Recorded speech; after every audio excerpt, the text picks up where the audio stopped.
들어주시면 감사하겠습니다. 자, 그럼 시작하도록 하겠습니다. 오늘 할 거는 사출 구명에 대해서 설명을 할 거고요. 그 다음에 양산 실무 이론으로 양산이 어떻게 프로세스가 진행되는지를 간략하게 설명드리도록 하겠습니다.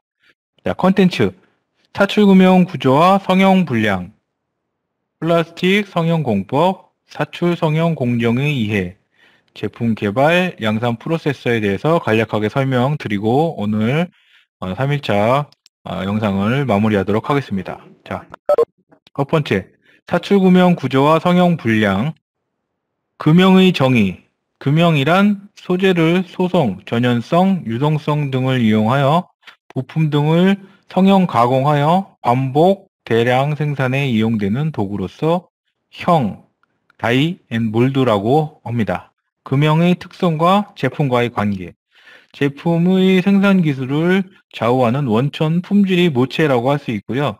금형 제작은 기술의 핵심 요체가 되는 사업으로 금형 자체의 코스트보다는 제품의 토탈 코스트 다운에 역점을 두어 제품 경쟁력 향상에 가해야 한다는 것을 생각하셔야 됩니다.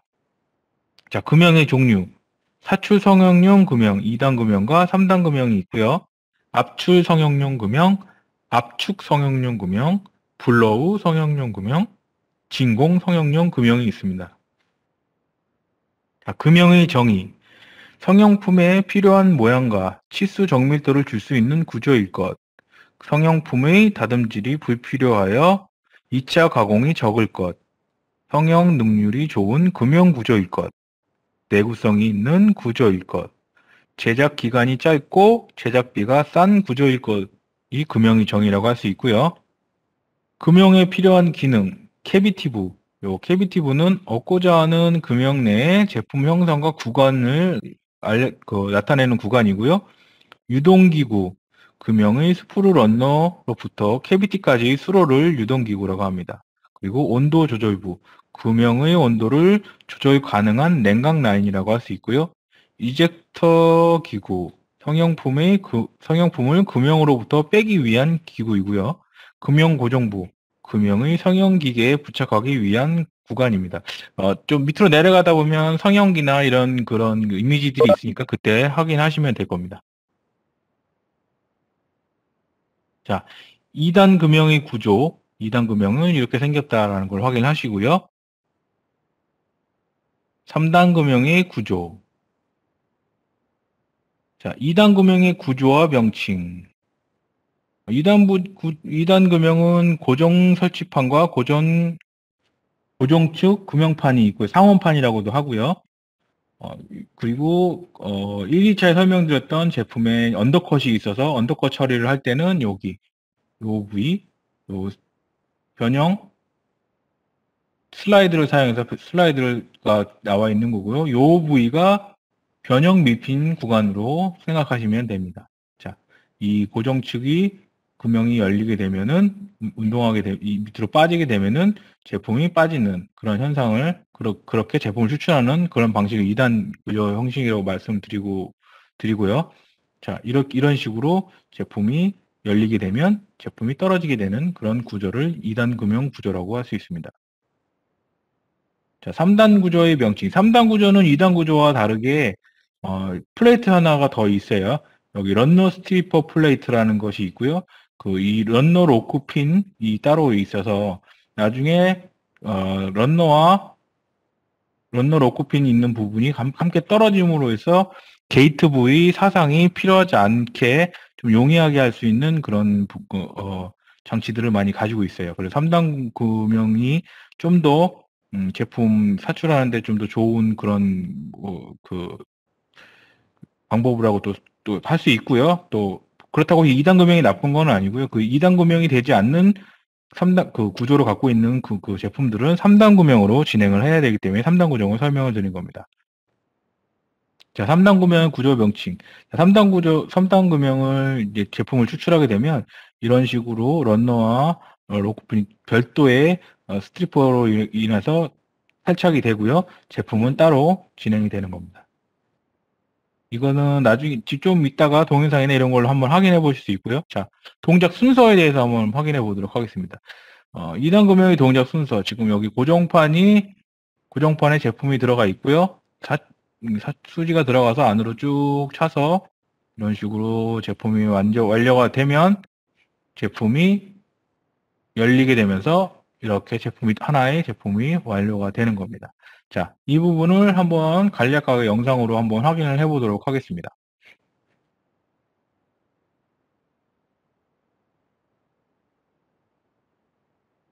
2단 금형의 작동 내용이니까 한번 확인해 보시기 바랍니다. 자, 금형이 움직이고 빠지고 들어가서 움직이고 이젝트 핀이 밀어서 제품을 추출하는 그런 방식이 2단 금형이라고 할 수 있습니다. 자, 다음으로 넘어가도록 하겠습니다. 자, 3단 금형의 동작 순서.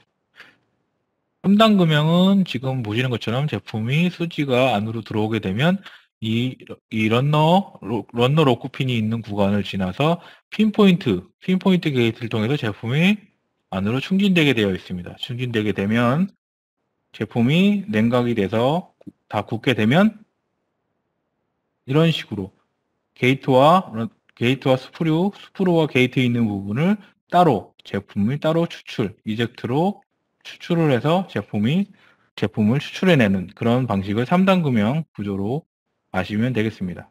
자, 이것도 간략하게 영상으로 한번 보여드리도록 하겠습니다. 금형이 열리게 되면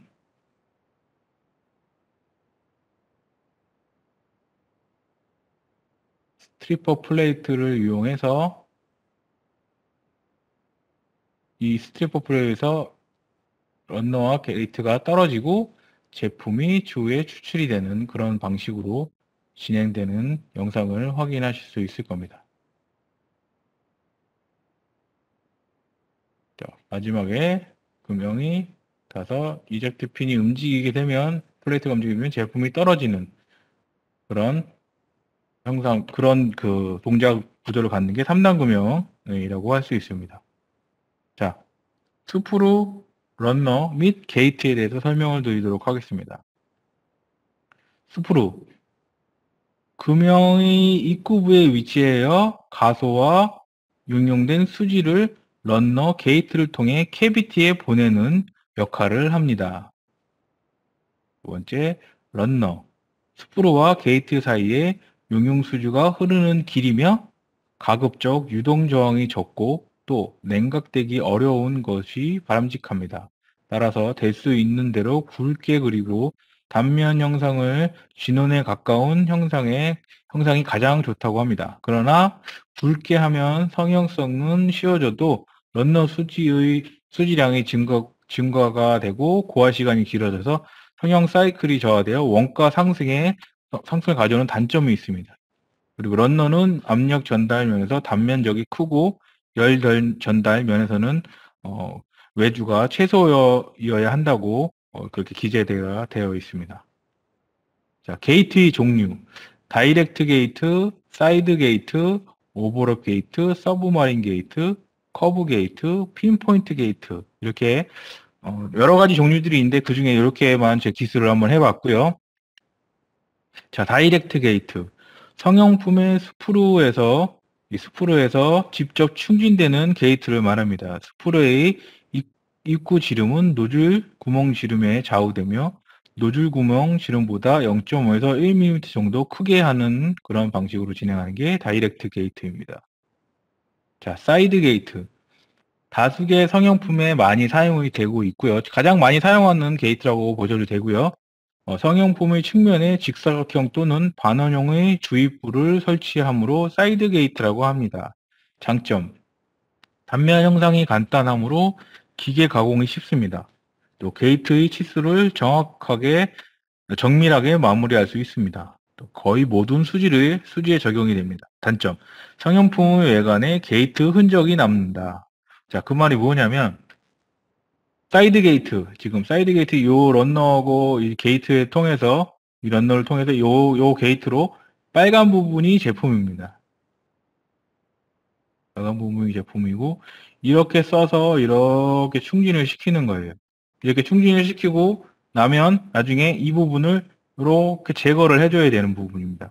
그러면 뭐 니퍼나 칼로 제거를 하는데, 제거를 했을 경우에 이제 그 외관에 제거한 부분이 남아 있어서 그 부분이 처리한 부분이 약간 좀 애로 사항이 좀 있을 수 있어요. 그리고 그래서 이 부분들은 좀 마이너스 커팅을 요한다거나 이런 식으로 기재를 해야지 이 제품 사상을 하시는 분들이 좀 마이너스 커팅이라고 해서 제품보다 더 안쪽으로 깊게 잘라내는 그런 방식으로 잘라내야 됩니다. 자, 오버랩 게이트. 성형품에 플로우 마커가 발생하는 것을 막기 위해 사이드 게이트를 대신해서 사용합니다. 지금 제품에 조금 오버랩 시켜서 이렇게 게이트를 완료시키는 거고요. 이것도 물론 당연히 이쪽을 잘라내야지 제품 형상이 완전한 이런 제품 현상이 나오게 되겠죠. 근데 이거를 밑으로 보면은 이렇게 아마 게이트가 붙어 있을 겁니다. 이런 거를 감안해서 나중에 금형 리포트를 받으실 때 이런 것들을 꼼꼼히 다 확인을 하셔야 됩니다. 나중에 좀 이따가 제가 다시 설명은 드리겠지만 이런 부분들이 계속 중첩적으로 나올 수 있어요. 자, 다음으로 넘어가도록 하겠습니다. 서브머린 게이트. 사이드 게이트는 금형이 파팅 라인 면에 있는데 대해 서브머린 게이트는 터널식으로 잠입해서 보조 리브 등을 통해 캐비티로 주입되는 방식으로 터널 게이트라고 합니다. 지금 제품에 있으면 양옆에 사이드, 그러니까 보이지 않는 부분에 뭐 파팅 라인이 이쪽이라고 하면 보이지 않는 부분에 게이트를 놓음으로 인해서 제품의 그 게이트 자국을 좀 없앨 수 있는 방법이기도 하고요. 자, 서브마린 게이트. 아까 제가 말씀드렸던 것처럼 보스, 이런 보스나 그런 부분 옆자리에 이 그 게이트가 들어가기 때문에 제품 측면에 게이트 자국이 나지 않아서 좀 이런 부분들을 많이 활용을 좀 하고 있습니다. 근데 좀 수지 흐름이 좀 안 좋거나 이럴 땐 그 사이드 이런 게이트보다 이런 수지 흐름이 좀 좋지 않기 때문에 그런 걸 잘 감안해서 어떤 게이트를 정확하게 사용하느냐에 따라서 제품이 표면이 트러블이나 뭐 이런 것들을 많이 없앨 수 있기 때문에 금형하시는 분하고 많은 협의를 통해서 제품을 금형을 진행을 하셔야 됩니다. 자, 커브 게이트. 서브머린 게이트와 유사하며 제품의 배면에 직접 주입하는 게이트입니다. 보시는 것처럼 이렇게 커브 형식으로 되어 있기 때문에 제품의 안쪽에다가 집어넣는 거고요. 일명 코끼리 게이트라고도 말을 많이 하고 있습니다. 이런 게이트들을 이렇게 집어넣고 성형을 해서 이젝팅을 쳐서 제품을 추출하는 방식인데, 이 부분도 게이트의 수지에 좀 들어가는 그런 그것들을 잘 감안해서 게이트를 선정을 해야 됩니다. 자, 핀포인트 게이트. 아까 제가 3단 금형에서 많이 사용하는 그런 게이트라고 말씀을 드렸고요. 이 성형품의 중앙에 게이트를 설치할 경우에 사용되는 원형의 게이트인데 닷점 게이트로서 이동되는 경우도 많습니다. 특징. 게이트의 위치가 비교적 제한되지 않고 자유롭게 정할 수 있습니다. 게이트 부근에서의 잔류 변형이 적습니다. 다수의 빼기의 경우 게이트 밸런스를 맞추기가 쉽습니다. 수용 면적이 큰 성형품 또는 변형하기 쉬운 성형품에 닷점 주입하면 효과적입니다. 금형의 형계를 의해 자동 절단이 가능하고 성형품과 러너를 따로 꺼낼 수가 있습니다. 자, 이 핀포인트 게이트입니다. 제품이 이렇게 있으면 이 윗면에 게이트로 수지를 주입하기 때문에 나중에 3단검이 위 부분이 똑 떨어져 나가서 아까 보신 것처럼 이런 형상의 제품만 남는 부분이고요. 지금 이렇게 단면에 나와 있는데 만약에 실제로 핀포인트 게이트를 하게 되면 이런 성형품이라고 하면은 제품에 이렇게 홈을 파서 아마 들어가게 될 겁니다. 여기에 포인트가 이렇게 들어가서 수지를 집어넣고 이쪽 부분이 똑 따지게 되면 제품은 이렇게 따진 이런 형상으로 파진 아주 크지 않은 그런 형상으로 제품이 나오게 될 겁니다. 아예 게이트 형상이 없지는 않아요. 그리고 이렇게 많은 부위에 위에서 봤을 경우 이렇게 큰 제품이면 이쪽 이렇게 다섯 개를 핀포인트로 이런 식으로 연결해서 주입을 해서 성형을 할 수 있는 그런 장점이 있다고 아까 설명을 드린 겁니다. 이 부분에 다수 구형 성형에 다점을 주입해서 하면 효과적이다. 뭐 큰 부분에 대해서는 이런 식으로 진행을 가능하다라는 말을 기재를 해놓은 거고요. 자, 사출 성형 불량의 원인에 대해서 설명하도록 하겠습니다. 사출 성형 조건에 의한 것, 제품 성형에 의한 것, 금형에 의한 것, 사출 성형기에 의한 것, 재료에 의한 것이라고 원인이라고 할 수 있고요.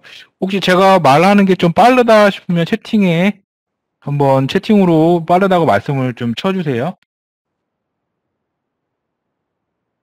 자, 성형 불량 종류 및 발생 원인. 웰드라인이라는 것가 있고요. 플래시, 미성형, 수축, 기포, 플로우 마크, 실버 스트릭, 블랙 스트릭, 제팅 마크, 휨, 크랙, 표면이 흐림, 뭐 이런 식으로 성형품의 종류, 불량 종류들을 기재해 놨습니다. 자, 그러면 웰드라인. 웰드라인은 응용수지가 게이트를 통과하고 캐비티 내에 홀이나 2개 이상이 분류된 흐름이 다시 합류할 때 서로 완전히 융합하지 않고 실 모양의 가는 선이 나타나는 현상입니다. 자, 금형 구조상의 원인, 런너, 게이트가 너무 작을 경우에 게이트에서 웰드부까지 거리가 긴 경우, 그리고 금형의 가스페이가 불량일 경우, 사출 조건상의 원인, 수지 온도나 금형 온도가 낮은 경우, 그리고 사출 속도가 느린 경우에 이런 웰드라인이 발생이 되고요. 자, 웰드라인이 어떤 거냐 하면 지금 이렇게 보시면 여기 이렇게 라인들이 보이실 거예요. 이런 라인들. 이게 심한 경우에는 이렇게 전부 라인이 갈 수도 있어요. 그러니까 수지가 원이 이렇게 있으면 한쪽으로만 들어오는 경우도 있고 이렇게 수지가 퍼지겠죠. 퍼지는 경우도 있고 이쪽에서 양 옆에서 들어올 수도 있습니다. 그러면 수지가 이렇게 만나는 부분에서 이렇게 라인이 생기는 거를 웰드 라인이라고 하는 거예요. 자, 웰드 라인 설명드렸고, 플래시, 금형의 파팅면, 부시, 이젝트핀, 슬라이드의 앞절면 등의 금형을 구성하는 각 부품의 틈새에서 용용 수지가 흘러 들어감으로써 성형품의 여분의 수지가 붙어있는 현상이라고 할 수 있습니다. 그 주 원인은 맞춤면, 앞절면 등의 금형 불량, 형체력의 부족, 수지 유동성이 너무 좋을 때, 그리고 공급량이 과다할 때라고 이렇게 기재가 되어 있고요. 자, 플래시, 이렇게 제품 파팅면에서 수지들이 쭉 삐져나와서 이렇게 성형이 되는 거예요. 이런 것들을 버라고 얘기도 많이 하고요. 금형용어로 플래시라고 얘기를 많이 합니다. 이렇게 충진이 되는 부분이 더 파팅면보다 다른 게 나와 있는 그런 거를 플래시라고 합니다. 자, 미성형이란 수지의 점도가 높고 유동성이 나쁘기 때문에 캐비티에 완전 충전되지 않고 냉각 고화되는 현상입니다. 금형 구조상의 원인, 수프루, 런너, 게이트가 너무 작을 때, 사출압, 수지 온도가 낮을 경우, 사출량 부족의 경우, 사출 속도가 느린 경우, 금형 온도가 낮거나 국부적인 냉각이 일어날 경우, 성형기의 용량 부족일 경우, 공급 능력이 부족할 경우. 자, 보면 원인들이 거의 대부분 비슷해요. 뭐 사출 속도가 느리다거나 빠르다거나 사출량이 부족하다거나 이런 부분들이 있기 때문에 반드시 금형 전문가도 필요하겠지만은 사출 전문가도 필요합니다. 그래서 사출 전문가가 사출을 하면서 그 사출 조건을 정확하게 어떻게 잡느냐에 따라서 제품의 표면이 굉장히 좋냐 아니면 아까 나온 그런 트러블들이 많이 나오냐가 갈리게 될 수 있어요. 그래서 사출 경력이 있는 분에게 사출을 해달라고 해서 사출 조건을 잡는 것을 추천드립니다. 미성형에 대해서 다시 한번 설명드리면 이런 형상처럼 수지가 와서 전부 다 성형이 된 다음에 굳어져야 되는데 아까 말씀드렸던 여러 가지 요인으로 인해서 뭐 압이 작거나 뭐 빠르다거나 느리다거나 하면서 이렇게 성형이 되지 않고 미성형의 상태로 제품이 굳어버리는 것을 미성형이라고 합니다. 자, 수축. 굉장히 많이 나온 얘기죠. 싱크마크. 뭐 리브가 두꺼우면 수축이 발생하고 싱크마크가 발생합니다. 제가 이렇게 1일차에 말씀을 드렸어요. 싱크마크는 제품의 두꺼운 부분이나 리브, 보스 등의 외측면이 불충분한 냉각 때문에 충분히 안정되지 못하는 냉각 능력에 의해 바깥쪽 층이 안쪽으로 빨려 들어오는 것을 말합니다. 자, 금형 구조상의 원인.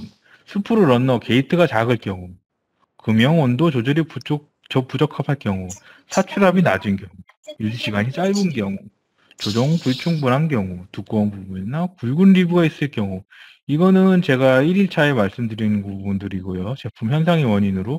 나머지 부분들은 대부분 금형 기술자나 사출 기술자들한테 얘기하면 해결할 수 있는 부분이에요. 하지만 그걸 해결하지 못하는 부분은 이 부분이에요.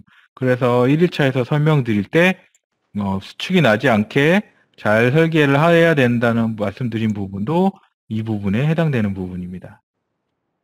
1번, 2번 부분은 사출이나 금융기술자들이 해결이 가능하고요. 3번은 기구 설계자가 해결을 해야 되는 부분입니다. 자, 그림을 보시면 리브 주위에 싱크마크 쭉 수축이 빨려 있는 걸 보실 수 있을 거예요. 이렇게 이런 부분들. 이 부분도 다 리브 있는 부분에 수축이 빨려 있는 부분이에요. 이렇게 보스나 리브 있는 수축이 빨려 제품이 이렇게 나오면 제품이 되게 퀄리티가 떨어지고 불량으로 되기 때문에 이런 부분들을 잘 감안해서 기구 설계를 진행을 하셔야 돼요. 자, 기포.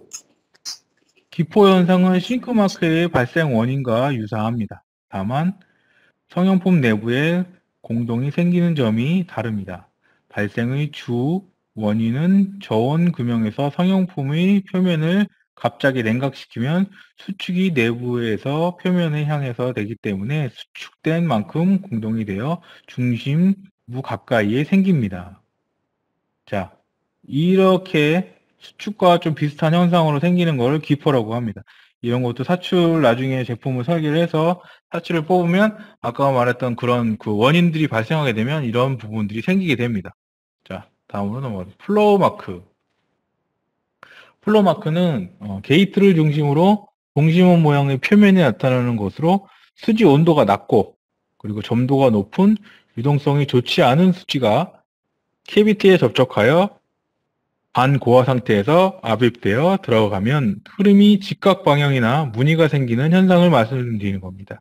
따라서 게이트로부터 성형되는 시점에 점도가 높은 수지를 분산시켜 외관에 발생하는 플로우 마크를 최소화할 수 있습니다.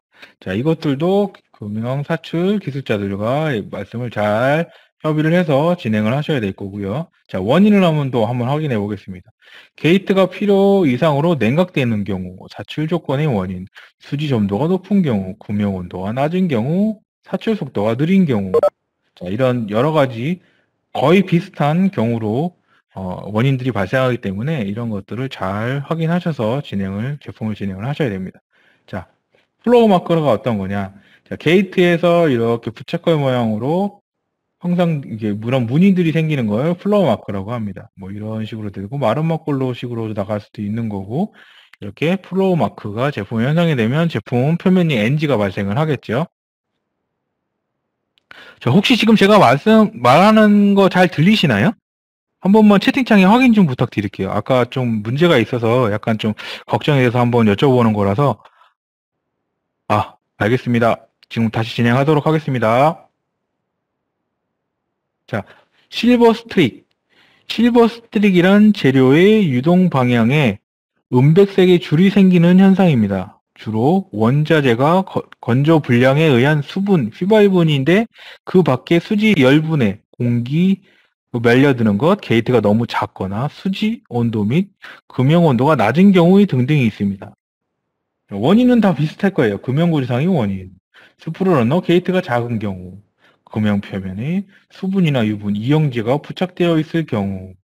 이런 이영지가 부착되어 있는 건 좀 조심하셔야 돼요. 이게 그 사출하시는 분들이 나중에 이게 빼기고배가 안 돼 있거나 이러면 금형에 이 제품이 박히는 경우가 있어요. 그럴 때는 이영지를 막 뿌려요. 이영지를 막 뿌려서 그냥 자기들도 빨리 끝내고 싶어서 이영지를 막 뿌려서 그냥 툭툭 빠지게 그렇게 하시는 분들이 꽤 있거든요. 그럴 때 그런 것들 때문에 제품이 나중에 후가공이 안 되거나 뭐 이런 경우들이 생겨요. 그러면서 이렇게 이영지를 잘 많이 뿌리면 시사출을 하실 때 가셔서 이영지를 많이 뿌리지 못하도록 옆에서 좀 잘 봐주셔야 되는 그런 경우도 있어요. 자, 그러면 사출 조건의 원인. 사출 압력이 높거나 속도가 빠른 경우, 수지 온도 및 금형 온도가 너무 낮은 경우, 수지의 열분에 의한 경우, 스크류 내에 공기가 혼입됐을 경우, 그리고 사출 원료상의 원인, 수지의 수분 및 추발분에 의한 경우가 이런 실버 스트릭을 발생시킬 수 있습니다. 자, 실버 스틱이는 어떤 거냐? 이런 식으로 이렇게 무늬가 공기 모양으로 이렇게 실버 스틱, 그러니까 뭐 이런 부분들이 생기는 거예요. 이렇게 이런 제품들을 성형을 하게 되면 나중에 확인을 하실 수 있으실 거예요. 제품을 개발하다 보면 제품을 개발하고 금형 트라이를 할 때 참관을 하겠죠. 참관을 해서 제품을 보게 되면 이런 부분들이 나오면 이런 부분들은 성형 조건을 잡아서 확인을 하거나 아니면 제품에 뭐 문제가 있는지 설계에 문제가 있는지 다시 한번 확인을 해봐야 돼요. 블랙 스트릭. 블랙 스트릭이란 성형품에 대한 흑갈색의 흐름 모양이 나타나는 현상을 말합니다. 사출 성형기의 종류에 따라 뭐 체코프 뭐 밸브가 부착된 것과 역류 방지 링이 달린 것의 수지의 잔량이 남기 쉽고 이것이 원인이 될 수가 있다고 얘기를 합니다. 금형 구조상은 거의 비슷해요. 아까 말씀드린 것처럼 뭐 스프루 게이트 러너가 작을 경우, 그다음에 이영지가 부착되어 있을 경우, 수지 온도 및 뭐 금형 온도가 낮을 경우, 자, 이런 것들을 잘 한번 더 확인해 보시고 넘어가도록 하겠습니다. 블랙 스틱이라는 거는 이제 요런 이렇게 까맣게 타버리는 그런 현상들을 말씀드리는 겁니다. 자, 제팅 마크. 이 부분도 좀 많이 나오는 그런 그 성형 트러블이기도 하고요. 아까 같이 블랙 스트릭은 잘 나오지는 않아요. 잘 나오지는 않는데 이런 제팅 마크나 이런 것들은 좀 빈번하게 수축, 제팅 마크, 뭐 미성형, 웰드라인은 가장 많이 나오는 거고요. 이런 식으로 되어 있는 것들은 좀 빈번하게 보실 수 있는 그런 사출 트러블이에요. 제팅 마크란 성형품의 표면에 게이트로부터 리본 모양의 흐름 모양이 생기는 현상입니다. 게이트 위치의 적당성, 너무 작은 것과 사출 속도가 너무 빠른 것이 원인이 될 수 있습니다. 자, 이 뭐 거의 비슷하니까 넘어가도록 하고요. 뭐 이렇게 게이트에 있는 부분에 제팅, 이렇게 뱀 지나간 것처럼 이렇게 나와 있는 부분을 제팅이라고도 얘기를 하고요. 뭐 리본 형상이라고 얘기하시는 분들도 있고요. 저는 그냥 뱀이 지나간 현상 같다, 뭐 이런 식으로 얘기를 하거든요. 제팅. 제팅은 이런 현상, 이런 그 표면에 트러블을 발생하는 겁니다. 이렇게. 자, 휨 변형. 이것도 굉장히 많이 발생하는 사출 트러블이고요. 휨이나 변형은 성형품 각부 수축률의 차이에 의한 것이 대부분이고, 비광화 그레이드에서는 분자 배양 관계로 흐름 방향, 유리섬유 강화 그레이드에서는 유리섬유의 배양 관계로 흐름과 직각 방향의 수축률 차이가 있을 수 있습니다. 금형구조상의 원인, 냉각이 불균일할 경우, 게이트 위치가 부적당할 경우, 게이트의 크기가 과소한 경우, 온도, 사출 조건은 금형 온도 차이에 의한 경우. 제품이 이렇게 휘는 거예요. 이렇게 휘는 거. 자, 이렇게 제품이 휘는 거를 방지하기 위해서는 뭐가 필요하다고 제가 말씀드렸죠? 제품의 강도를 보강하기 위해서는 리브가 필요하겠죠? 리브가 필요한데, 이제 뭐 제품이 보강을 리브로 할 수 없는 경우에는 약간 돔 형식으로 설계를 한다거나 뭐 이런 것들이 필요하다고 1일차에 설명을 드렸어요. 자, 이렇게 리브나 이런 보강 부품들이 없으면 제품이 크고 얇고 길수록 이렇게 변형이 일어나게 돼요.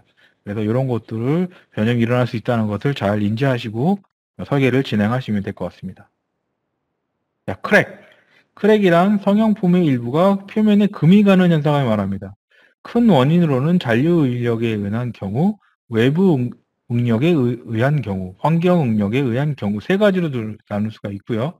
잔류 응력에 의한 경우, 캐비티 과충전에 의한 경우가 있습니다. 불균일한 살두께에 의한 경우, 균일하게 살두께를 해야 된다고 말씀드렸죠. 이행시 발생하는 경우, 다 굳지 않았는데 이젝트 핀으로 치면 휨이 발생하거나 아니면 너무 많이 굳어 있는 걸 치게 되면 크랙이 발생하거나, 그리고 인서트 주위에 발생하는 경우, 인서트를 집어넣고 사출을 따로 하면 이렇게 인서트가 박히는 그런 거라고 말씀을 드렸죠. 인서트 부위에 이런 부위에 크랙이 가거나 깨지는 경우들이 발생을 해요.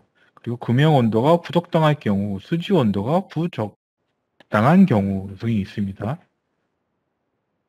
외부 응력의 경우, 성형폼의 형상 불량에 의한 응력 집중의 경우, 후가공할 때의 외부 응력에 인한 경우, 반복 진동 하중에 의한 경우, 열팽창 수축에 의한 경우, 환경 응력에 의한 경우는 화학약품에 의한 경우, 수별에 의한 경우, 재생재료 사용에 의한 경우, 자외선 열화에 의한 요거를 많이 사용하는 걸 좀 주의를 하셔야 돼요.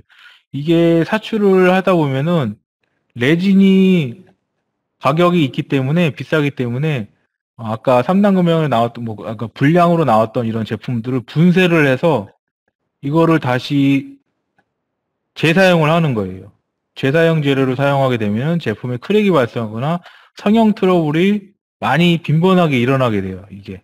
그래서 이것들을 한번 만약에 그 제품을 진행을 하실 때 이런 부분들은 꼼꼼히 살펴보고 하셔야 돼요. 제품에 문제가 많거나 설계를 하기로 봤는데 크게 문제가 없는 경우인데도 제품 트러블이 많다. 그럼 재설 경우를 사용하는지를 반드시 확인을 해야 돼요. 이건 업체에서 숨기고 이렇게 진행을 할 수가 있어요.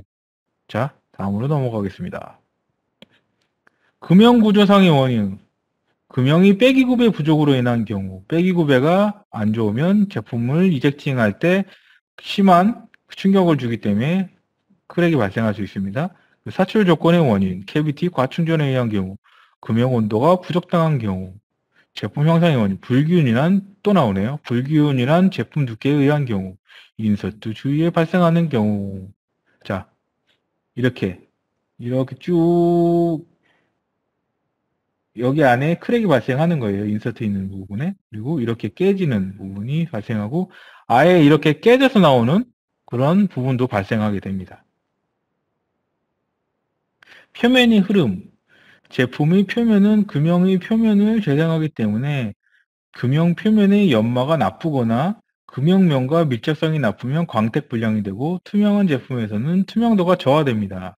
금형 구조상의 원인, 금형의 연마 부족의 경우, 금형 표면에 방충제 등이 있을 경우, 사출 조건의 원인, 온도가 낮아서 수지의 열분에 의한 경우가 발생합니다.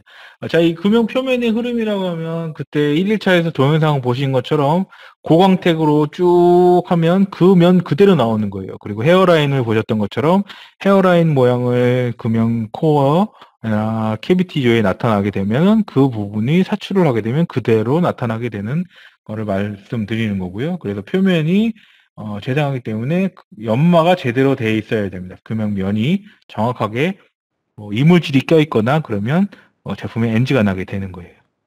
자, 플라스틱 성형 공법에 대해서 말씀을 드리도록 하겠습니다. 자, 압출 성형. 압출 성형은 이렇게 금형이 있으면 제품을 쭉 주입하는 거예요. 길게 사이에.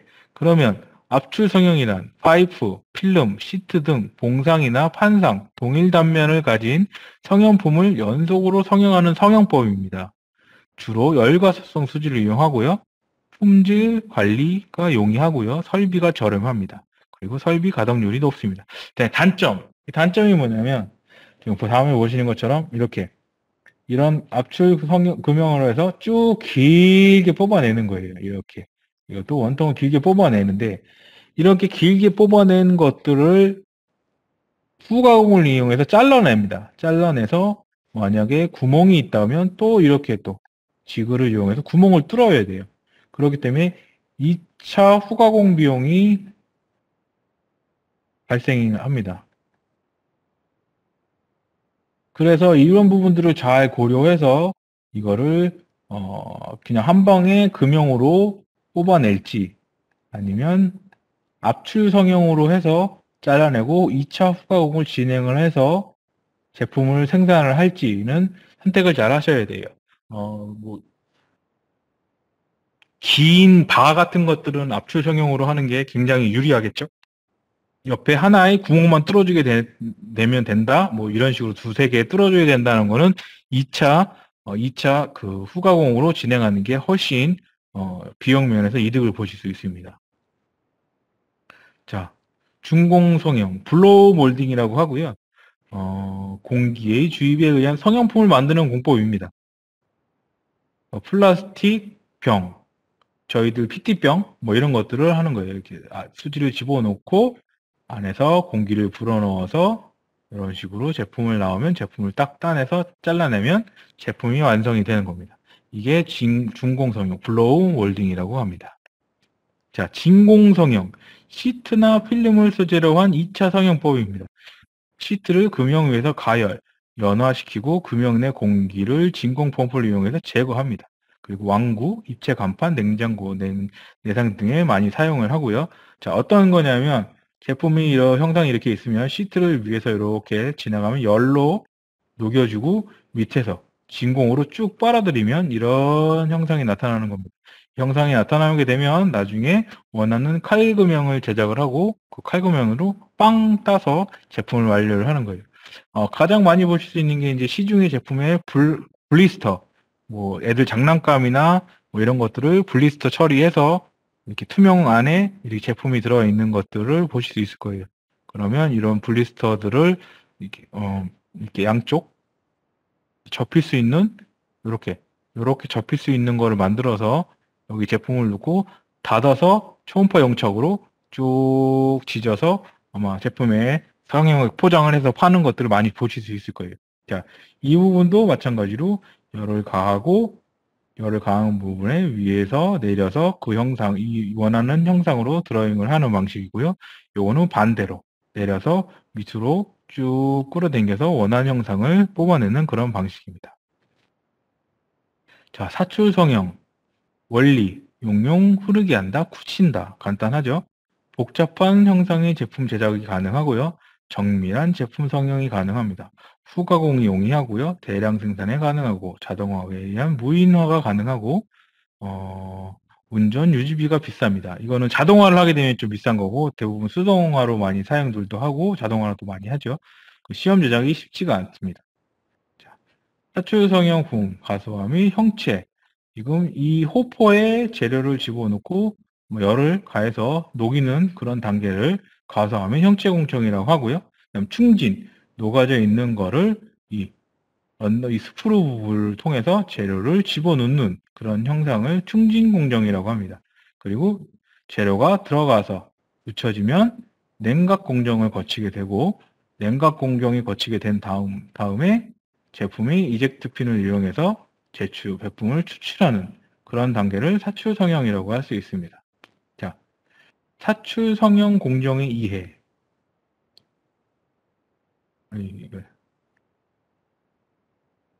자, 사출 성형의 정의 및 역사. 가열 용융된 플라스틱 재료를 금형, 몰드 내에 충진하여 냉각 후 성형품을 꺼내는 조작을 사출 성형이라고 합니다. 1872년에 하야트 형제가 질소섬유 성형 장치를 개발했다고 하고요. 87년에 존 하야트가 멀티 캐비티 몰드를 설계했습니다. 그리고 1919년에 사출 금형 프레스를 개발했고요. 1950년 초에 왕복 스크류 사출 성형기를 개발했다고 합니다. 참 머리가 좋아요. 이렇게 이런 시대에 이런 것들을 개발한다는 것 자체가. 자, 다음으로 넘어가도록 하겠습니다. 사출 성형의 장점. 복잡한 형상의 제품 성형이 가능하고요. 높은 생산성, 그리고 대량 생산이 가능합니다. 그리고 자동화가 용이하고요. 노동비가 절감이 됩니다. 자, 사출 성형기의 구조, 사출 장치입니다.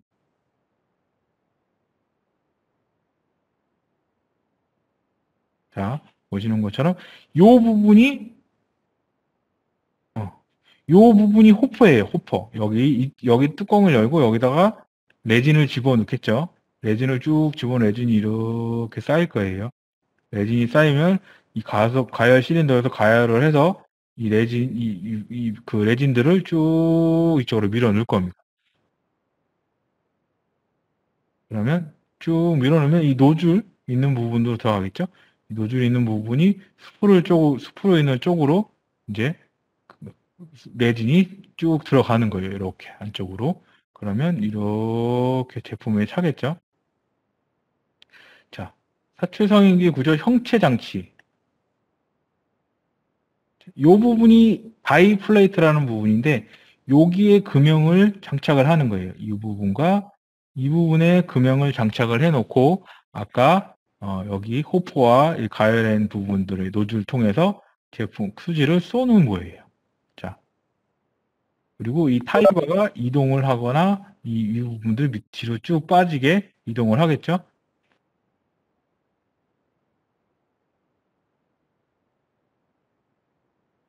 어, 그 PPT가 잠깐 꼬여있네요. 자, 사출 성형 공정. 재료를 성형교포에 공급합니다. 가열된 실린더 안에서, 이쪽으로, 가열된 용용대에 혼합됩니다. 그리고 가열된 용용수지를 고압으로 성형 내에 사출합니다. 이게 지금 그 슬라이드 쇼가 걸려 있어서 그러네요. 자, 성형품을 추출하고 새로운 사출 성형구를 시작합니다. 자, 이 부분만 재료를 성형기에 호포에 공급하고 아까 제가 말씀드렸던 것처럼 가열될 실린더 안에서 재료를 스프루로 이동되어 용융되고 혼합됩니다.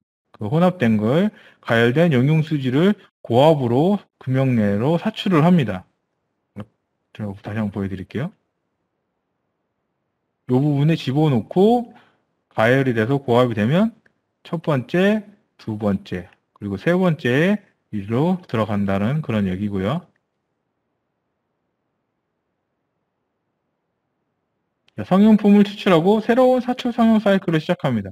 그러니까 한 개의 제품이 이런 제품이 나올 때 수지를 집어넣고 그 수지가 밀려 들어가서 응고돼서 추출되는 거를 성형 사이클이라고 해요. 사출 성형 사이클. 이 성형 사이클이 나중에 다 원가 절감에 필요한 부분들이 되고요. 이 사출 성형 사이클을 뭐 2분, 1분 이런 식으로 성형 조건에 따라서 제품이 그 사출 성형 사이클이 달라지기 때문에 이런 것들 제가 계속 말씀드린 것처럼 전문가를 통해서 사출 성형 사이클을 정확하게 잡아서 그 나와 있는 그 데이터를 가지고 다른 성형집에 가서도 그 데이터로 사출 성형을 할 수 있기 때문에 반드시 이제 성형을 하게 되면 사출 리포터 같은 걸 작성을 해요. 그 사출 리포터를 갖고 이렇게 작성한 걸로 다른 만약에 뭐 업체가 바뀐다거나 했을 때는 그거를 사용해서 사출을 할 수도 있고 나중에 제품의 승인원을 제작할 때도 반드시 필요한 사출 성형 사이클 타임 이런 눕는 그런 란도 있기 때문에 이런 걸 반드시 받아 놓으셔야 돼요. 사출 성형 사이클을 대해서. 자, 그러면 금형의 구조를 진행하도록 하겠습니다. 자, 제품이 저런 게 있다. 그런 걸 사출을 만들려고 하면 자, 파팅면이 저렇게 있는 거고요. 파팅면이 있고 코어 캐비티로 나눠집니다. 캐비티 부는 제품이 형상이 있는 부를 캐비티 부라고 하고요. 이때 코어는 이 부분을 코어라고 명칭합니다. 자, 이 부분을 오타가 있네요. 이게 런너예요, 런너. R. 런너. 너무 심각한 오타를 냈는데요. 런너. 이 부분이 런너고요. 자, 이 부분이 무엇이냐? 금형의 수지가 충진되면 이 레진 수지들이 굳어야 되는데 이 구멍이 무엇이냐면 냉각 채널이에요. 이렇게 구멍이 쭉 뚫려 있는 거예요. 코어 주변에 구멍이 이렇게 뚫려 있는 겁니다. 이렇게 양쪽으로 이렇게. 그래서 여기서 물을 이렇게 돌리는 거예요. 물을 돌려서 이 부분 제품들을 냉각을 시켜서 제품을 추출을 쉽게 할 수 있게끔 하는 부분을 저 냉각 채널이라고 합니다. 자, 이렇게 캐비티가 개방이 되면 이젝트 핀으로 제품을 추출을 하는 걸로 제품을 얻을 수 있는 게 사출 성형입니다. 자, 지금까지 사출 성형에 대해서 설명을 드렸고요. 혹시 이해 안 되시는 부분이 있으면 뭐 질문을 해주셔도 좋을 것 같습니다. 아니면 바로 제품 양산 설계 프로세스, 제품 양산 프로세스 진행하고 이번 영상 마무리 짓도록 하겠습니다. 오늘은 쉬는 시간 없이 바로 진행하도록 하겠습니다. 질문사항 없으시면 바로 진행하겠습니다. 질문사항 없으시죠? 없으시면 없다고 한 번만 쳐주십시오.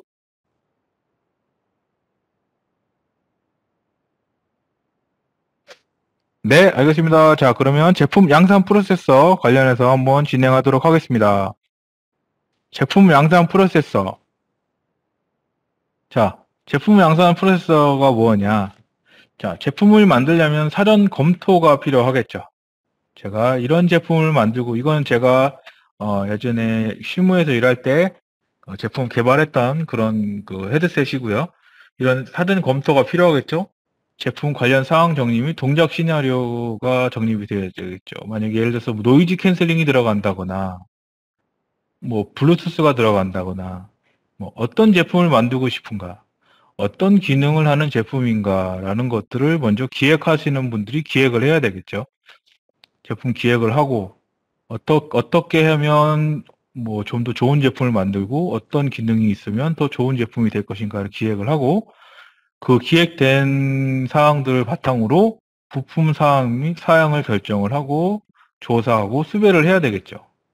그래서 뭐 좀 더 작은 부품, 뭐 이 안에 들어가는 뭐 칩이 이만한데 이거보다 더 작고 컴팩트하게 디자인을 하려고 하다 보니 좀 더 작은 부품들이 있더라. 이런 것들을 많이 확인을 하고 수배를 해서 작은 부품들을 수배를 해야 돼요. 그런 다음에 외관 디자인을 진행을 합니다. 외관 디자인을 진행을 하고 외관 디자인을 진행을 한 거에 대해서 뭐 A안, B안, 뭐 C안, 뭐 많게는 D안 뭐 이렇게 진행을 하겠죠. 이렇게 진행을 한 후에 디자인 품평회를 하고 디자인 품평에서 A안이 좋다, B안이 좋다, C안이 좋다, D안이 좋다를 뭐 이렇게 얘기를 하겠죠. 그래서 뭐 최종적으로 B안이 결정이 되면 최종 디자인이 선정이 되는 겁니다. 자, 그러면 그 디자인으로 진행을 하는 거고요. 그럼 외관 디자인을 이제 기구 설계 쪽에서는 어떻게 하는 것이냐? 외관 디자인 데이터를 입수하고 회로 부품 및 스펙을 입수를 해야 돼요. 외관 디자인이 B안이 결정이 됐으면 이 안에 들어가는 PCB는 어떤 거에 어떤 기능들이 있다. 오디오 잭은 어떤 거, 뭐 슬라이드 스위치는 어떤 거, 이런 것들을 다 부품들을 입수를 해서 3D 데이터가 있으면 그 3D 데이터로 받으시면 되고요. 3D 데이터가 없으면 이렇게 간략하게라도 이런 도면 치수를 이용해서 제품 형상을 3D화로 시켜놔야 됩니다.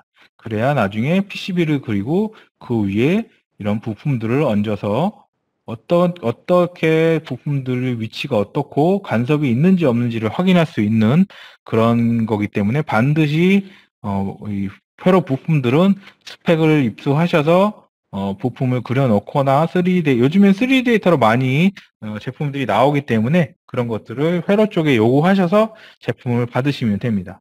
또 이게 만약에 없으면 말씀드린 것처럼 이렇게 그림을 그려서 진행을 하셔야 되고요. 자, 그러면 내부 디테일 설계 진행과 동시에 PCB 설계 도면을 회로에 전달을 해야 됩니다. 자, 외관 디자인을 받아서 디자인을 모델링을 하고요. 그 모델링된 디자인으로 내부 설계를 진행을 해야 돼요. 그러면 균일한 살두께. 자, 살두께. 1번 살두께를 균일하게 하고 2번 뭐 리브나 보스 같은 걸 설계를 하고 3번 조립 구조에 대해서 설계를 해야 되겠죠. 조립 구조는 후크 타입이 있고 그다음에 볼트 타입이 있어요. 볼트 타입이 있고 그다음에 융착이 있어요. 초음파 융착. 후크 타입으로 하는 경우는 가장 단단하고 견고한 거는 볼팅 타입으로 하는 게 가장 좋고요. 그 다음에 일반적으로 후크 타입을 많이 하고요.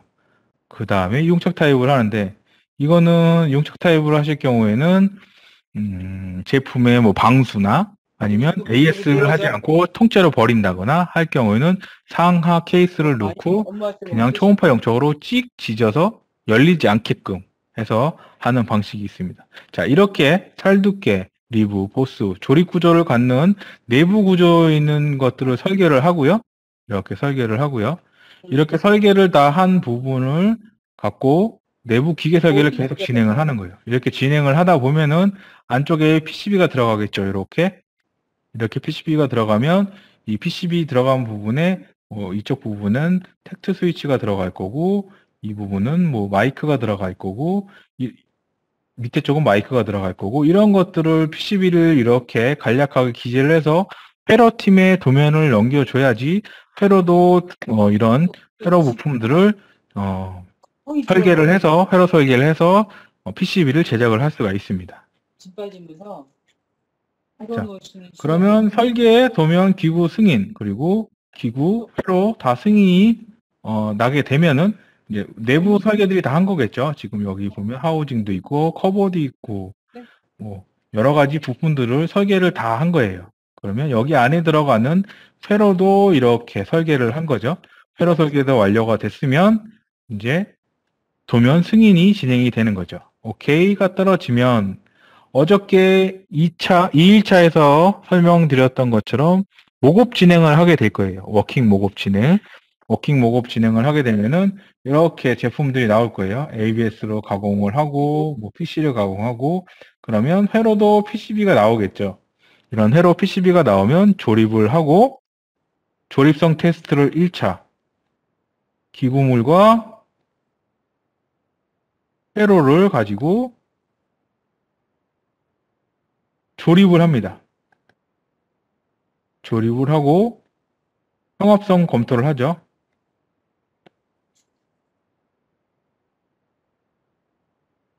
조립 갖고 형합성 검토를 해서 이렇게 완료를 해보고 제품을 눌러보고 다 한 다음에 아무 문제가 없다 하면 그 다음에 후가공을 진행을 합니다. 후가공을 진행해서 이 커버를 이렇게 검정색으로 칠하고 이렇게 하얀 색깔 버튼도 이렇게 칠하고 뒤에 뒷부분도 실크 인쇄를 이렇게 실크 인쇄도 추가를 하고 이런 식으로 제품을 워킹 목업을 완료를 하는 겁니다. 자, 워킹 목업을 완료를 하면 자, 워킹 목업을 완료한 다음에 워킹 목업 제작 품평회를 진행을 합니다. 지금 제가 설명드리는 거는 일반적으로 작은 업체에서 진행할 수 있는 건 아니고요. 삼성이나 뭐 좀 큰, 제가 지금 설명드리는 거는 일본 기업을 기준으로, 마이크가, 다른 분이 마이크가 켜져 있나요? 잠시만요. 마이크를 좀 꺼주세요. 다른 분들은 마이크를 좀 꺼주세요. 꺼주시면 감사하겠습니다. 자, 다시 진행하도록 하겠습니다. 자, 그러면 품평회를 진행을 하고요. 제가 지금 아까 말씀드렸던 것처럼 제가 지금 설명드리는 프로세스는, 일본 기업이 지금 계속 하고 있는 프로세스를 설명을 드리는 거예요. 그래서 일반 기업들하고 좀 안 맞을 수는 있는데, 어떻게 보면 좀 가장 FM이라고 할 수 있는 그런 방식으로 진행하는 거기 때문에 한번 참조하시라고 설명드리는 겁니다. 자, 워킹 목업 제작을 한 다음에 품평회를 진행을 해요. 그래서 여러 사람들이 뭐 기획팀도 만져볼 수 있고, 뭐 경영지원팀도 볼 수 있고, 뭐 이렇게 돌려요. 돌린 다음에 어떻게 뭐 어떤 부분이 문제가 있는 것 같은지, 어떤 부분을 추가했으면 좋겠는지를 뭐 그렇게 품평회를 진행을 하고요. 그 받은 목록을 갖고 기구 설계 도면을 수정을 합니다. 설계 도면을 수정을 해서 만약 예를 들어서 지금 보시는 것처럼 기존에는 PCB를 집어넣고 제품을 조립했더니 PCB 조립했던 부분이 좀 날창날창하고 지지가 안 됐기 때문에 이렇게 리브를 추가를 합니다. 그리고 버튼을 눌렀더니 버튼이 잘 눌리지가 않아서 버튼 이쪽을 조금 잘 제거를 해서 데이터를 다시 만들고 이런 식으로 진행을 해서 2차 목업을 진행을 하거나 또 2차 목업을 진행하고 또 품평회를 하고 이런 식으로 진행을 해서 모급에 문제가 없다고 판단이 되면 이제 그 다음부터는 금형으로 넘어가게 되는 겁니다. 부저 검증을 하는 거죠.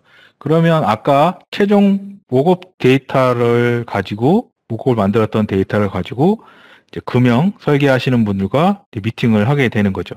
그러면 제가 말씀드렸던 것처럼 뭐를 받아야 된다고 말씀드렸죠? 게이트, 바팅 라인 그런 것들을 꼭 받아야 된다고 말씀을 드렸죠.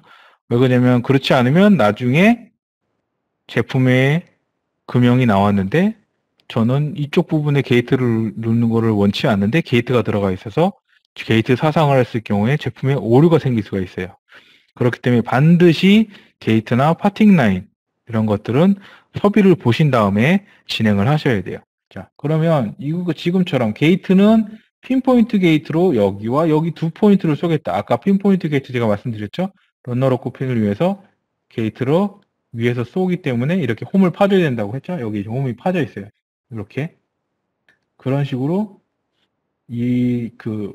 게이트 핀포인트를 지정을 한 거고, 파팅 라인. 자, 이 부분은 상하로 뽑아지지 않기 때문에 지금 상하, 상측, 하측. 이쪽은 언더컷. 여기는 언더컷이기 때문에 코어가 빠지지 않죠. 그렇기 때문에 슬라이드를 사용을 해야 돼요. 그러면 이렇게 빨간색으로 표시된 것처럼 슬라이드 자국이 남게 됩니다. 그리고 여기 이렇게 빨갛게 이것도 슬라이드로 빼기 때문에 나중에 제품을 확인하실 경우에는 지금 보시는 것처럼 빨간 모양으로 제품에 라인이 생긴다는 것을 알 수가 있어요. 이런 것들을 확인하지 않고 제품을 진행을 하시면 나중에 여기 왜 이렇게 라인이 생겼냐라고 말해도 할 말이 없는 거예요.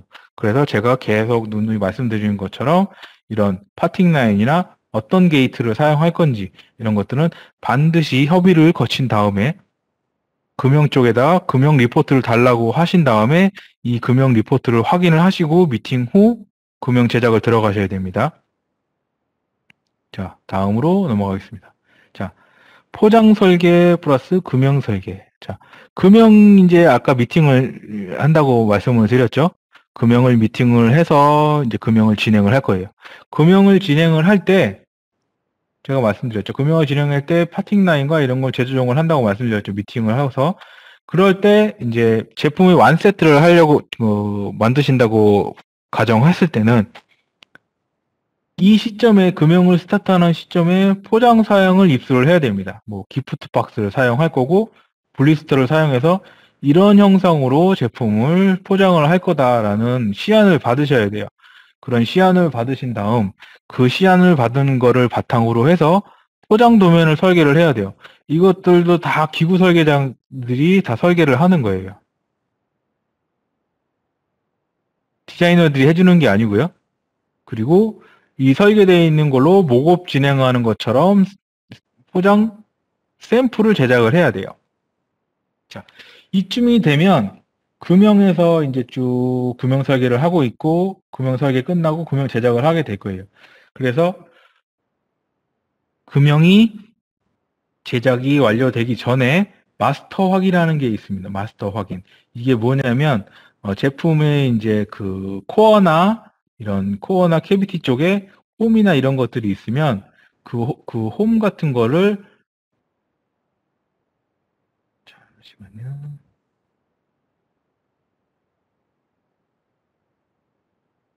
제품에 이런 코어 캐비티가 있으면 이런 홈 같은데 엣지나 이런 부분들을 전극을 이용해서 전기적 효과를 이용해서 지져가지고 제품의 면을 엣지나 이런 부분을 깔끔하게 정리를 하는 부분들이 있어요. 그래서 그런 전극 모양을 마스터라고 하는데 이 마스터를 확인하시고 게이트 위치도 다시 한번 확정을 하는 거예요. 그리고 제품의 성형, 색깔 이런 어떤 색깔로 할지 성형 재료 그런 것들을 결정을 해야 돼요. 뭐 파란색, 뭐 케이스는 파란색으로 하고 버튼은 빨간색으로 한다. 뭐 이런 것들을 결정을 해야 됩니다. 이런 것들을 결정을 하면 이제 금형이 그 사출 재료들을 이제 준비를 해서 성형을 하겠죠. 아까 설명드렸던 것처럼 성형기에 놓고 호포에 그런 그 재료들을 집어넣고 녹여서 압으로 그 스프루를 이용해서 런너로 통해서 캐비티 형상화로 만들어지는 그런 단계를 말씀드리는 거예요. 자, 그러면 포장 설계. 포장 설계는 어떻게 하냐? 아까 보셨던 것처럼 이렇게 블리스터 시안을 받아서 이 시안을 받은 걸 갖고 블리스터 그리고 기프트 박스 시안을 받겠죠. 그러면 이렇게 최종 설계를 제가 한 거예요. 이렇게 설계를 진행을 합니다. 블리스터는 어떻게 하고 뭐 상측, 그 다음에 하측, 그 다음에 기프트 박스는 이런 형상으로 진행을 하고 이 기프트 박스가 들어가는 카톤 박스도 진행을 하고요.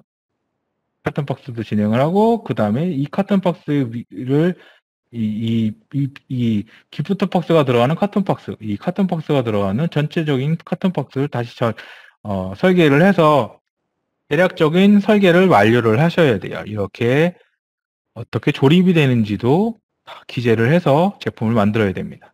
자, 여기까지 설명을 드리고 이제 그 이벤트 단계에 대해서 설명을 드리도록 하겠습니다. 자, 엔지니어 샘플 ES를 진행을 할 거고요. 이런 ES 뭐 TSS 뭐 ESS 뭐 이런 여러 가지 용어들이 있는데 이거들은 그 각 회사마다 틀리기 때문에 크게 신경 쓰지 않으셔도 돼요. 우선 처음에 시작한다는 거는 금형 트라이, 아까 금형을 스타트를 해서 금형을 진행을 했죠. 금형을 진행을 하면 거의 한 30일? 한 달 정도 소요가 될 거예요. 소요되는 그 시간 안에, 아까 말씀드렸던 포장이나 이런 것들도 진행을 하셔야 되고요.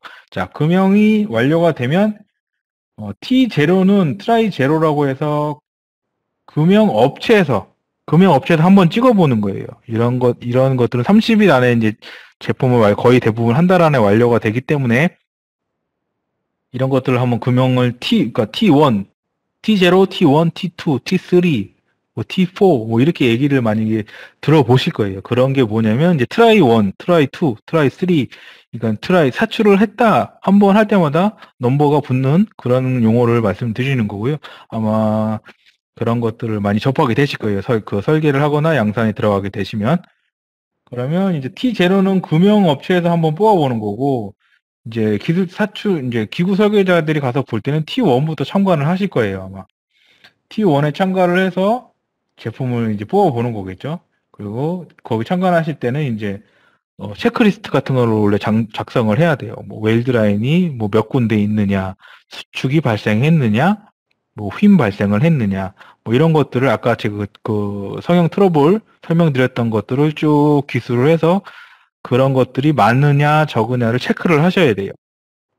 그리고 책 작성을 하시고 이제 트라이 1에서 제품들이 쭉 한 개, 두 개, 뭐 어퍼, 로어, 뭐 사이드 버튼 이런 것들이 쭉 나오게 되면 이런 거를 이제 사출품을 가져가서 회로 부품하고 같이 나오겠죠. 회로 부품도 이제 같이 진행을 했으니까 회로 부품도 같이 아마 떨어질 거예요. 이 정도에. 그러면 이런 완제품을 가지고 조립을 진행을 하게 돼요. 조립을 진행을 해서 이 부분은 단순히 기구 설계자가만 하는 거예요. 개발자. 기구 설계, 그리고 회로 설계. 하신 분이 조립을 해보는 단계예요. 그러니까 다른 분들이 아닌 설계하고 개발한 엔지니어들이 조립하는 단계를 ES 단계, 엔지니어 샘플이라고 말을 하고요. 이렇게 조립을 해보고 조립한 걸로 신뢰성, 낙하, 뭐 강도, 동작, 뭐 측정 여러 가지 측정을 해볼 거죠. 그리고 검증을 해보고 NG가 나면 다시 트라이를 진행을 하는 거예요. 다시 트라이를 진행을 하는데 이때 조립성 검토를 하면서 나오는 문제점들이 있을 거예요. 그런 문제점들을 엔지니어들이 취합을 해서 설계에 적용을 하고 금형 수정을 들어가야 돼요. 금형 수정을 들어가서 T1에서 진행을 했으니까 T2가 되겠죠? T2로 진행을 또 하는 거예요. T2로 진행을 하고 다시 확인을 하고 검사를 하겠죠? 완제품 조립 검사를 해서 이제 문제가 없다라고 하면 오케이 떨어지면 트라이 품질을 확인하고 다음 단계로 넘어가는 거예요. 자, 이렇게 여기서 또 NG가 나면 또 다시 뒤로 가고 이런 식으로 엔지니어들만을 위한 그런 조립 공간인 거예요. ES는. 자, 그 다음에 넘어가도록 할게요. 자, 그렇게 되면은 이거는 무엇이냐? 이제 그 아까 제가 말씀드렸던 것처럼 요즘은 금형을 3D 데이터를 넘기면 3D 데이터로 금형 가공을 해요. 금형 가공을 하는데 제품의 중요 치수, 이렇게 이 조립 치수나 이렇게 중요 치수들은 이런 중요 치수들을 적어 놓고 사출을 했을 때 이런 치수들을 정확하게 확인을 하셔야 돼요. 공차가 맞는지. 플러스 마이너스 뭐 플러스 0, 마이너스 0.05다. 뭐 플러스 0.05고 마이너스 0이다. 이 치수 공차 내에 들어와야지 제품이 OK가 나는 거예요. 근데 뭐 치수가 저는 플러스 0.05 그리고 마이너스 0.05 안을 이런 치수를 줬는데 30에 플러스 마이너스 0.05를 줬는데 치수가 31이 나왔다. 그러면 이건 NG인 거예요. 근데 30.5가 나오거나 29.5가 나오면 OK가 되는 거예요.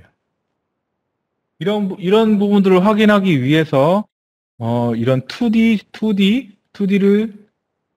생성을 하고 이 2D가 생성된 거에 반드시 공차를 기입을 해서 금형 사출물이 나오게 되면 그 사출물의 중요 치수들은 반드시 체크를 해야 돼요. 그리고 이런 치수들을 체크를 해놔야지 나중에 다음 단계 나오겠지만 품질팀에서 저런 치수로 나중에 제품을 확인해보고 제품의 치수를 확인해보고 제품 치수가 빠지게 되면 그 부분은 전수 NG가 되는 그런 것들도 발생하기 때문에 이런 것들을 초반에 잘 잡아주셔야 됩니다. 자, 그래서 이렇게 다 치수를 일일이 다 만드는 거예요. 이렇게 0.7에 섹션은 이렇고 이런 식으로 2D를 다 만들어 줍니다. 버튼은 어떻고 각인은 어떻고 지금은 로고가 있어서 로고는 뺀 거고요. 이런 식으로 치수들을 다 기재를 해서 정리를 해야 됩니다. 그렇지 않으면 나중에 금형 사출하는 쪽하고 굉장히 많은 트러블이 생길 수 있어요. 이런 트러블을 없애기 위해서는 반드시 2D 도면화를 시켜서 그 도면을 업체에 전달을 해서 이 업체에서 이거를 인지하고 이 치수가 아니면 NG라는 것을 확인시켜 줘야지만 나중에 제품 양산을 이제 들어갔을 때 문제가 되지 않습니다. 자, 사출 프레스물도 마찬가지예요. 지금 이거 같은 경우에는 뭐 플러스 마이너스 5, 뭐 저런 뭐 루즈한 치수를 저렇게 주는 거겠죠. 이렇게 치수를 놓고 뭐 프레스면은 이렇고 뭐 이런 것들 표시를 다 해줘서 업체에서도 이거를 정확하게 할 수 있게끔 원도 이렇게 뭐 플러스 4.5에 마이너스 0 플러스 0.1까지는 허용하겠다. 그러면 4.6까지는 허용이 되는 거예요. 근데 4.4가 되면 저건 NG가 되는 거예요. 이런 식으로 반드시 이런 것들을 기재를 해줘야지만 나중에 문제가 발생하지 않는다는 걸 명심하시고 진행을 하셨으면 좋겠습니다. 자, 이거는 이제 코드부예요, 코드부. 이렇게. 코드부라고 하면은 만약에 이어폰이나 이런 것들을 사용을 하시잖아요. 이런 것들도 이렇게 다 정리를 설계자들이 해줘야 돼요. 이렇게.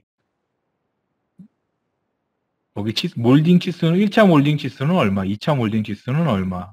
그리고 이렇게 여기 길게 나와 있는 선을 줄줄줄 말아서 여기에 스트립을 집어넣고 이런 치수로 정확하게 와야지 나중에 조립하거나 포장할 때 그런 부분들이 있기 때문에 이렇게 정확하게 표시를 2D로 명확하게 해주는 걸 반드시 상지하시고 진행을 하셔야 될 겁니다.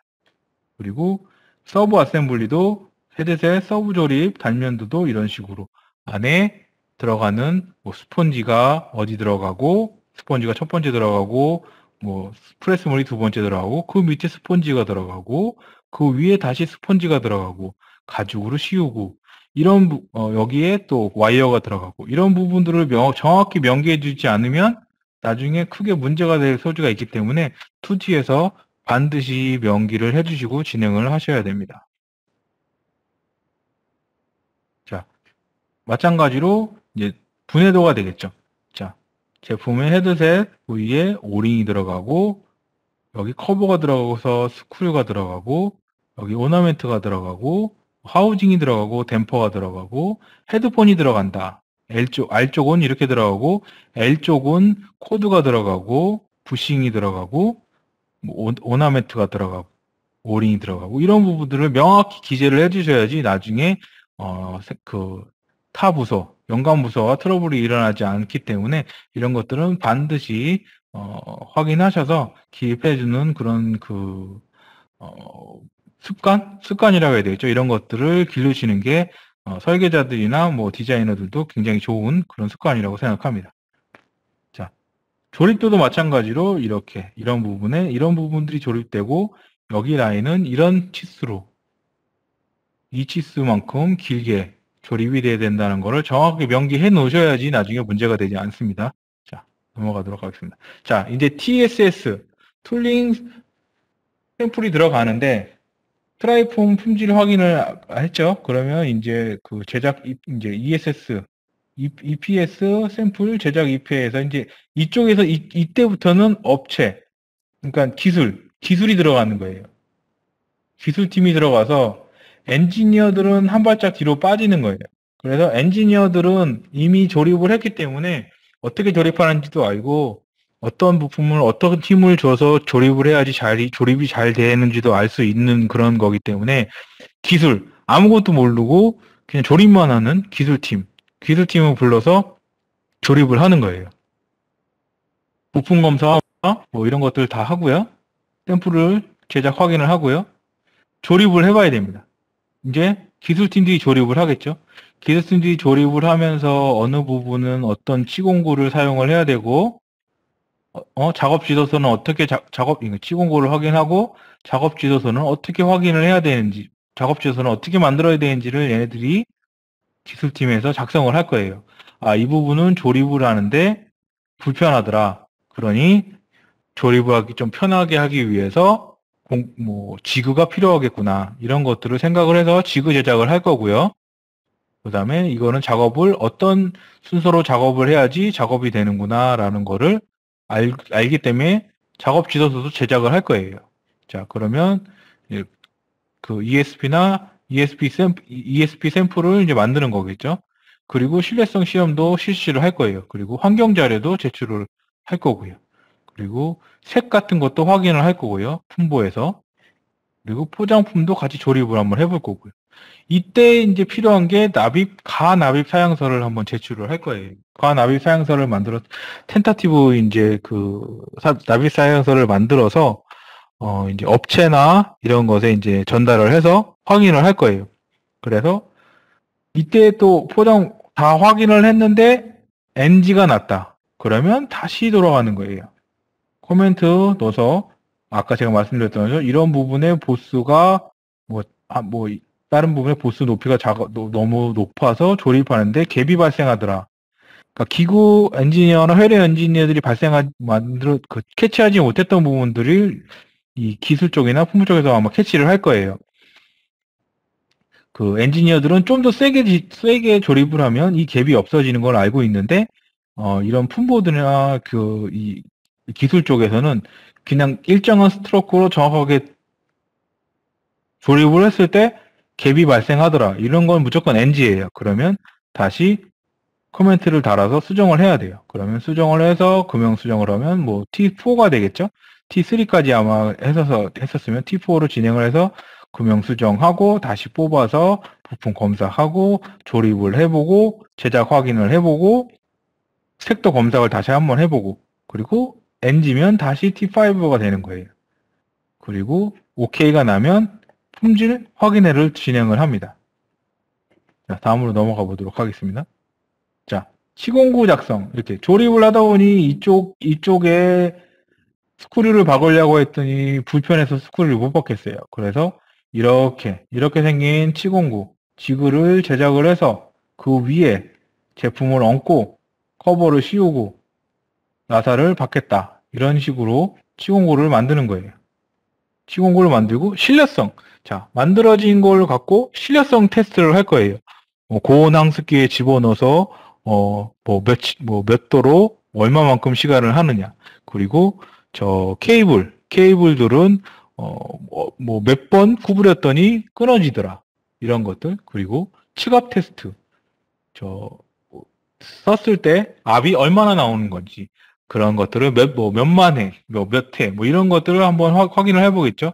이렇게 집어넣고 압 측압 테스트도 하고 이런 식으로 굴곡 테스트도 하고 여러 가지 테스트를 할 거예요. 항온항습기에 집어넣어서 테스트도 하고요. 그리고 아까 말씀드렸던 것처럼 SGS 환경자료도 업체에 확인해서 환경자료를 받아서 품부 쪽에다가 넘겨줘야 돼요. MS, DS 파일도 받아서 넘겨주고 이런 식으로 넘겨주고 그러면 업체가 아니라 품보나 이런 쪽에서 트러블 시트를 만들 거예요. 이거는 제가 중국에서 개발했던 거라서 중국어로 나와 있는데 이 트러블 시트라고 해서 이런 시트들을 만들 거예요. 어디 보스가 낮고 이런 식으로 진행을 할 겁니다. 자, 그러면 지금 아까 나왔던 게 이런 거예요. 지금 여기 부분이 미성형. 지금 여기 미성형이 났죠? 미성형이 나 있고, 여기도 미성형이 나 있다. 이런 것들을 체크를 해줘요. 그 기술팀이나 이런 부분에서. 그러면 이런 것들을 얘기를 하는 거예요. 그러면 다음 이벤트 때 개선 대책을 얘기를 해줘야지 그쪽에서 이벤트가 다음 단계로 넘어갈 수 있기 때문에 이거는 다음 단계에서 적용 예상이다라고 코멘트를 달아줘야지 품평했대 코멘트를 달아줘야지 그쪽에서 기술 쪽에서 OK가 떨어져야지 다음 단계의 스텝으로 넘어갈 수 있기 때문에 이런 코멘트 대책들을 정확하게 이렇게 제시할 수 있는 그런 경험들이 있어야 돼요. 자, 지금 보시는 것처럼 여기도 가죽이 이렇게 튀어나와 있어서 조립하는데 문제가 되니 이 와이어를 이런 식으로 빼서 정리를 하겠다. 코드를 정리를 하겠다. 이런 식으로 대책을 넘겨줘야지 그쪽 다음 단계로 넘어갈 수 있다고 말씀을 드렸고요. 자, 이것도 컬러. 스프레이가 1회CC에 있는데 부식 사양을 적용하겠다. 포장 상태가 불량해서 업체와 협의해서 개별 포장으로 입고시키겠다. 이렇게 포장이 이렇게 찍혀 있는 거예요. 포장 상태가 불량하기 때문에 이런 식으로 찍혀왔기 때문에 품보나 그런 쪽에서 NG를 거는 거예요. 그러면 개별 포장으로 폴리백이나 이런 데 집어넣어서 개별 포장으로 입고시킬 수 있게끔 대책을 세우겠다라고 대책을 얘기를 한 거고요. 자, TPU 이런 보면 우는 부분들이 있어요. 이런 우는 부분들은 이거는 본드로 붙이고 이렇게 하는 부분이기 때문에 어떻게 할 수 있는 부분이 아니에요. 그렇기 때문에 이런 PU 재단 변경 개선, 샘플, 고객 컨펌 완료. 고객한테 컨펌을 받아서 OK가 났다. 대책은 고객이 한도로 OK를 했다라고 진행을 해서 넘어갈 수 있게끔 이렇게 코멘트를 달아줘야 됩니다. 자, 다음은 케이스를 집어넣는데 케이스가 씹히는 거예요. 이렇게. 그래서 이 부분을 금형 수정을 하겠다. 금형 수정을 해서 케이블이 들어가는 부분을 이렇게 커팅을 해서 케이블이 찝히지 않게끔 하겠다라는 대책을 내놓은 거고요. 자, 이 부분은 원형이기 때문에 약간 좀 흔들림이나 좀 돌아가는 부분이 약간 생겨서 대책으로 첫 번째 몰딩을 이렇게 빨간색 이 형태에서 이렇게 변경을 하겠다라고 대책을 세운 거예요. 자,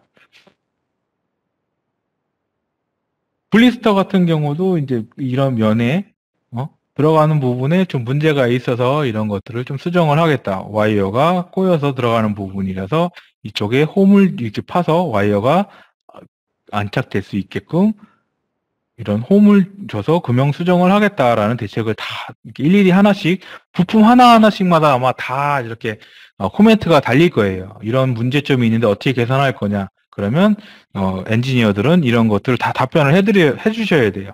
이렇게 수정을 해서 이런 식으로 진행을 하겠다라고 얘기를 해야지 다음 단계에 넘어가서 제품을 양산을 할 수 있는 거예요. 자, 이 부분에는 파팅 라인이 울퉁불퉁하게 꼬여 있는 거예요. 그래서 파팅 라인을 확인해서 금형을 수정을 하겠다. 그러면 오케이 진행하면 다음으로 넘어갈 수 있는 거예요. 자, 그러면 ESP 단계로 넘어오게 되면은 자, ESP 단계에 넘어오면 이제 부품을 진행하면서 작업 지시서 같은 거를 만들어서 부품 이제 가승인이 들어갈 거예요. 어떤 부품을 써도 되고, 뭐 이 부품 승인이 나야지 그 부품들을 이제 구매를 할 수가 있기 때문에, 그리고 양산 패키지 양산 금형을 진행을 할 거예요. 그리고 ESP 샘플을 진행을 할 거고요. 이 샘플을 진행하면서 이제 품질 확인서나 양산 자료 같은 것들을 이제 다 이제 만들겠죠. 품보나 기술팀, 생산 기술팀에서 이런 것들을 다 만드는 거예요. 그리고 부품 한도 승인 견본을 작성을 하고 한도 견본 확인을 합니다. 그리고 납입 사양서를 제출을 하고요.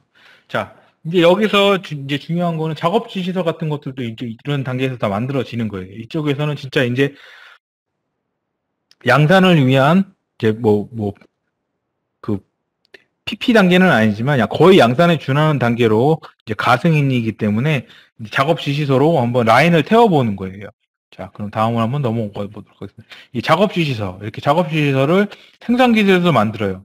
이렇게 뭐 코드 와이어가 코드 셋이 이렇게 있으면 이쪽에 댐퍼를 이렇게 붙이고 이 붙여져 있는 그 헤드셋에 다시 여기에 그 코드를 삽입을 하고 뭐 본디 처리를 하고 와이어로 갖고 댐을 하고 이런 식으로 일일이 하나하나씩 어떻게 작업을 할 건지 라인별로 1번 라인에 1번 라인은 요거 1번 라인에 요거 1-1 라인은 뭐 이 작업을 하고 그다음에 1-3 라인은 이 작업을 하고 1-4 라인은 이 작업을 하고 이렇게 쭉 라인을 태워서 이렇게 라인에서 진행을 할 거예요. 1번, 1-1번, 1-2번, 1-3번 이런 식으로 진행을 하고 2번은 이거를 갖고 이렇게 갖다 놓으면 여기서 2-1, 2-2 이런 식으로 쭉 진행을 할 거예요.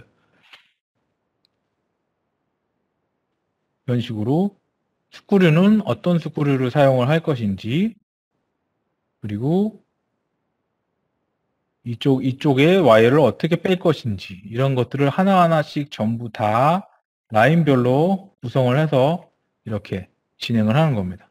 이렇게 진행을 하고 다 나와 있는 걸 갖고 다시 스크류를 사용해서 이렇게 박는다. 먼저 저 사출물과 프레스를 받고 그 다음에 다시 커버를 씌워서 커버를 받고 이런 식으로 쭉 라인을 그 조립 라인을 구성을 해서 작업 지시서를 작성을 하는 겁니다. 이것도 마찬가지로 쭉 작업 지시서를 작성을 하는 거고요. 포장 라인도 마찬가지예요. 포장 라인에 블리스터가 이렇게 오게 되면은 이 블리스터를 열어서 그 블리스터를 1번으로 열고 뭐 2번 뭐 그 필름을 제거하고 3번 뭐 첫 번째, 두 번째, 세 번째, 네 번째 이런 식으로 이렇게 접으라 이렇게 얘기를 하는 거고 다 접게 되면 뭐 이런 식으로 하는 겁니다. 그리고 뭐 헤드 이어 쪽에 들어가는 그런 털 모양의 그런 토끼털, 이건 토끼털인데 이런 것들을 폴리백에 싸서 이렇게 준비를 해라. 모양은 이런 식으로 만들어라. 뭐 이런 것들을 진행을 할 거예요. 그리고 이 접는 방법도 하나, 둘 이런 것들도 다 일일이 그리고 이제 그 내용에서 들어있는 뭐라 그러죠? 용어가 갑자기 생각이 안 나는데 이런 사용 설명서 같은 것도 접는 방법도 다 기재를 해서 그렇게 집어넣을 거예요. 이렇게 집어넣어서 완료가 돼야지 이제 프리 프로덕션 샘플 PP가 들어가는 거예요. 이 PP가 들어가야 되기 때문에 이 PP가 거의 양산에 준하는 제품이기 때문에 여기까지 오면 제품이 거의 끝났다고 보시면 돼요. 자, 그리고 한도 샘플 확인. 이 한도 견본 확인이라는 게 뭐냐면 반드시 만약에 케이스 어퍼라는 부분을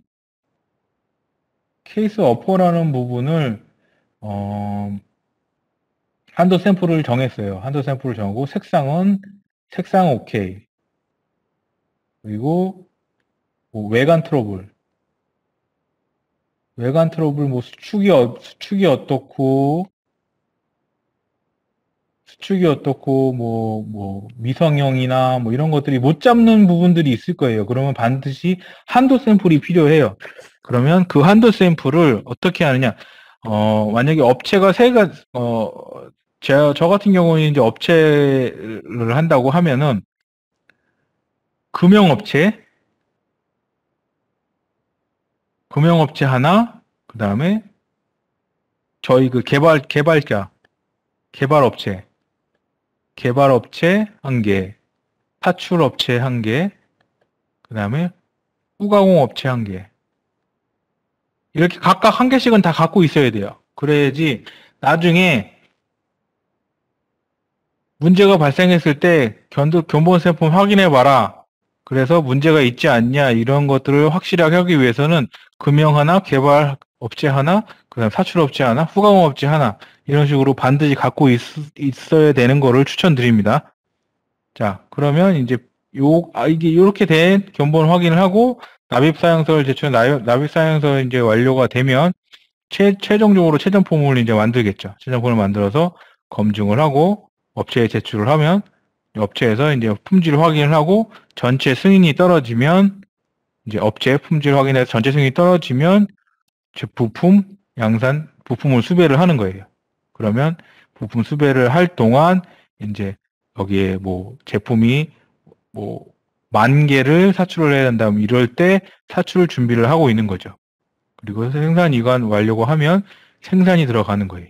생산이 들어가면 10,000개에 대한 사출품들이 들어오게 되면 품질 확인이 품질을 하고 문제점들을 대응을 하고 조립을 하는 과정을 거치고 양산을 들어가는 단계를 양산 프로세서의 마지막이라고 할 수 있어요. 자, 여기까지 설명을 드렸고요. 혹시 뭐 궁금하신 점이나 제가 너무 빨리 해서 뭐 놓쳐서 좀 알고 싶은 부분이 있으시면은 채팅 쳐주시면 제가 말씀을 드릴게요. 네, 말씀하십시오.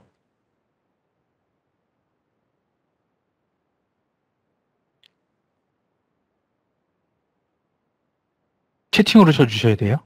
좀 힘드시더라도.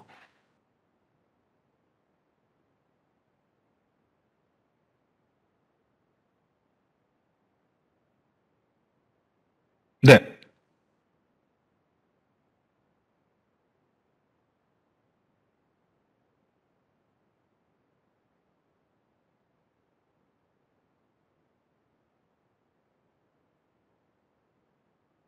아, 그런 스플라인 자율곡선 같은 것들을 갖고서 치수를 정확하게 잴 수 있는 부분은 아니고요.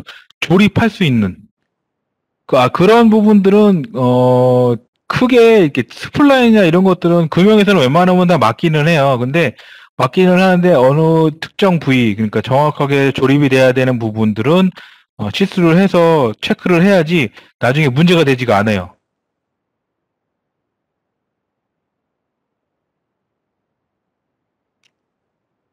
아까 말씀드렸던 것처럼,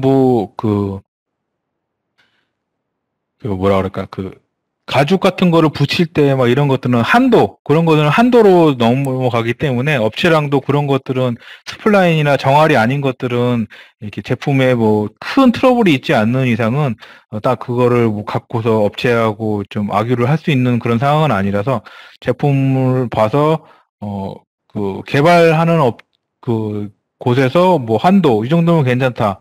아니면 뭐 수치수를 좀 더 줄이자, 뭐 넓히자, 이런 것들은 협의를 따로 봐야 되겠죠. 혹시 뭐 질문에 답이 좀 됐나요?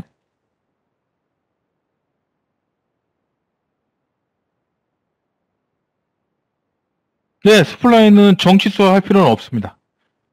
스플라인을 하기도 좀 힘들고요. 그래서 굳이 스플라인을 정치수로 할 필요는 없고요. 딱 떨어지는 치수, 그런 것들은 좀 맞추는 게 낫겠죠. 다른 분들은 혹시 뭐 질문사항 없으십니까? 질문사항 없으시면, 오늘 영상은 여기서 마무리하는 걸로 하겠습니다. 쉬는 시간 없이 좀 진행을 했고요. 고생 많으셨습니다.